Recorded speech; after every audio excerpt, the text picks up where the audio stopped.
Hello, this is the Hello Nigeria show.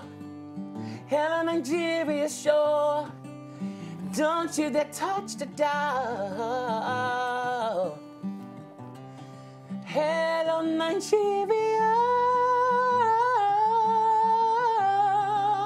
Hello Nigeria show. Don't you dare touch the dial. Don't you dare touch the dial. 'Cause it's Hello Nigeria. Hello Nigeria.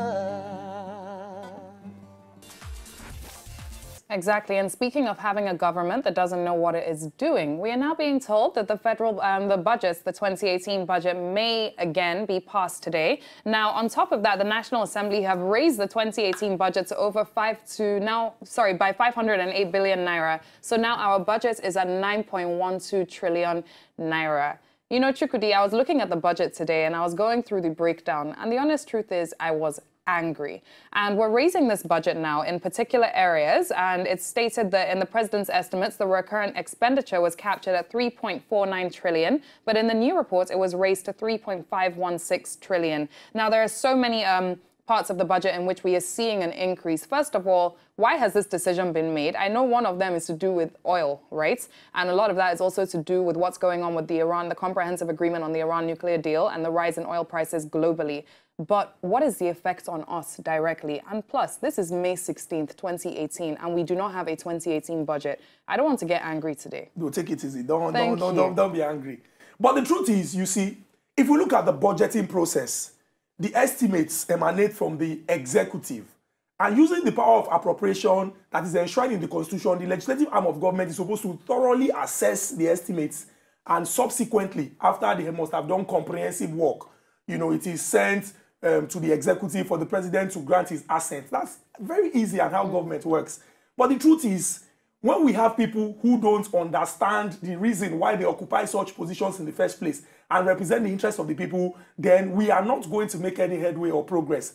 The president submitted the budget estimates on the 7th of November, 2017, and this is May the 16th, 2018, 6 months after. And we're still saying the budget may be passed today. And also, do you know that they're also saying that they'll pass the remaining parts of the petroleum industry bill in July? No, don't leave this. Let's leave that PIB bill. You see, a lot of Nigerians, what we should feel should be outrage. And do you know why?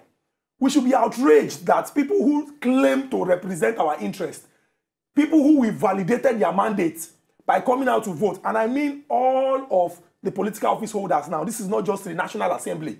All of the political office holders that we came out to give legitimacy to their mandate by virtue of casting our votes in the elections. These are people who are only about their interest. When you look at the dynamics of a budget, you look at the recurrent and the capital. The recurrent is what we spend that would yield no profit. The capital is what we would spend that should improve and better our lives.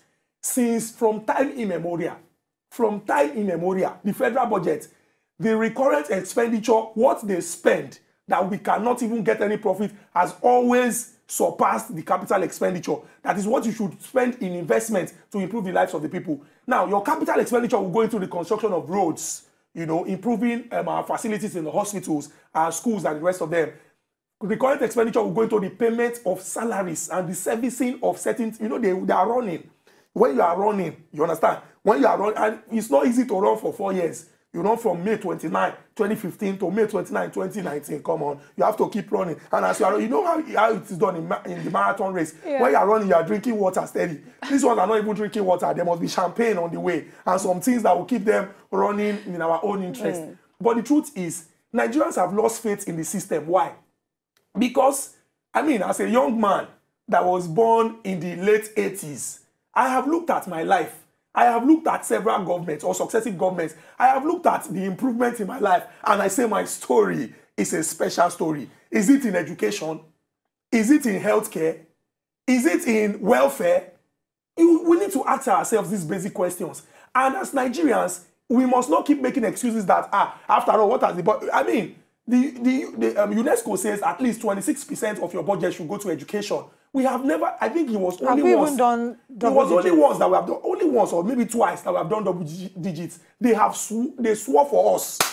I don't know which one is correct. They swear for us, or they have sworn for us, or they have cost us. Shekwe is okay. With 9%, 7%, 9%, 8% for education. And what we're seeing now in the 2018 budget is a 7% allocation to education. And that is dire given the current state of the dilapidated education system that we're seeing. And incidentally, if you check how much the National Assembly spends on itself, this is not saying the National Assembly is not an institution, because there are people who work in the National Assembly. They earn salaries from the National Assembly. But how do we justify 18,000 naira minimum wage, 13.5 million naira running cost? Our ministers, the governors, security votes, and the rest of them. So until we, as the people, realize that we have a in fact, the most important role to play, because the person there wants to amass as much wealth for 4 years and try to see what they can do, until we begin to hold them to task, speak truth to power, and hold them responsible and accountable, we will just be deceiving ourselves. To enjoy more of these our Ogbonge videos when you just watch, press this button to subscribe on top of our YouTube page. You go love her.